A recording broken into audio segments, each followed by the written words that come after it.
কোনো রকম মশলা কষানোর ঝামেলা ছাড়াই আজ বানাবো খুবই সহজ উপায়ে মৌরলা মাছের ঝাল চচ্চড়ি।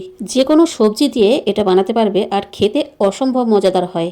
গরম ধোঁয়া ওঠা ভাতের সাথে জাস্ট ফাটাফাটি লাগে। আর এটা আমরা বানাবো হাতে মেখে, মানে একটি বড় পাত্রের মধ্যে যে সমস্ত সবজি আমরা খেতে ভালোবাসি, এই আমি যেমন নিয়েছি আলু, পেঁয়াজ পাতা, পেঁয়াজ, চেরা কাঁচা লঙ্কা, বেগুন আর টমেটো, সমস্ত উপকরণগুলোকে লম্বা লম্বা করে কুচিয়ে নিয়েছি। যেহেতু এখন শীতকালের মৌসুম চলছে, শীতকালীন যে কোনো সবজি এর মধ্যে অ্যাড করতে পারি। ফুলকপি, শিম, মূলো, যা যা সবজি খেতে ভালোবাসি। বড় একটা পাত্রের মধ্যে সমস্ত সবজিগুলোকে নিয়ে তার মধ্যে স্বাদ অনুসারে লবণ, হাফ চামচ হলুদ আর 1 চা চামচের 4 ভাগের 1 ভাগ লঙ্কা গুঁড়ো। এটা কিন্তু ঝাল লঙ্কার গুঁড়ো নয়, এটা কাশ্মীরি লঙ্কা গুঁড়ো। আমি কিন্তু এর মধ্যে 8 থেকে 10টা চেরা কাঁচা লঙ্কা দিয়েছি ঝালের জন্য।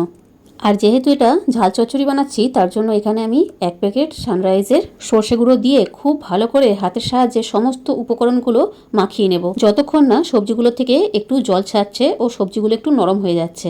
দেখবে 2-3 মিনিট সবজিগুলোকে খুব ভালো করে কচলানোর পরে লবণ দেওয়ার কারণে জল ছাড়তে শুরু হয়েছে। ঠিক সেই সময়ে আমরা এর মধ্যে অল্প একটু জলে ছিটে দিয়ে কড়াইয়ে 2 থেকে 3 চামচ সর্ষে তেল গরম করে তার মধ্যে কালো জিরে ফোড়ন দিয়ে দিলাম।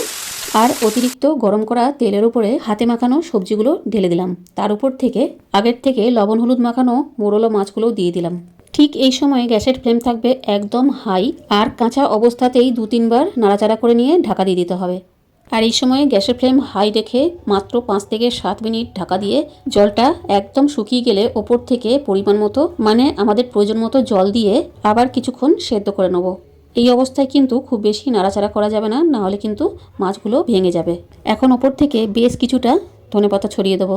ব্যাস তৈরি হয়ে গেল আমাদের অসম্ভব মজাদার মৌরলা মাছের ঝাল চচ্চড়ি। যেমন ঝাল তেমন টক, আর তেমনই সমানভাবে লবণ দিতে হবে। রান্নাটা দেখার পর কেউ আর 1 মিনিট অপেক্ষা করতে পারবে না, এতটা সুস্বাদু হয়। গরম ধোঁয়া ওঠা ভাতের সঙ্গে নিয়ে বসে পড়ো, দেখবে 1 থালা ভাত কখন শেষ হয়ে গেছে বুঝতেই পারবে না। তো বন্ধুরা, আজ তবে এতটাই থাক। পরবর্তী আবার একটা নতুন রেসিপি নিয়ে হাজির হব। ভালো থেকো, সুস্থ থেকো।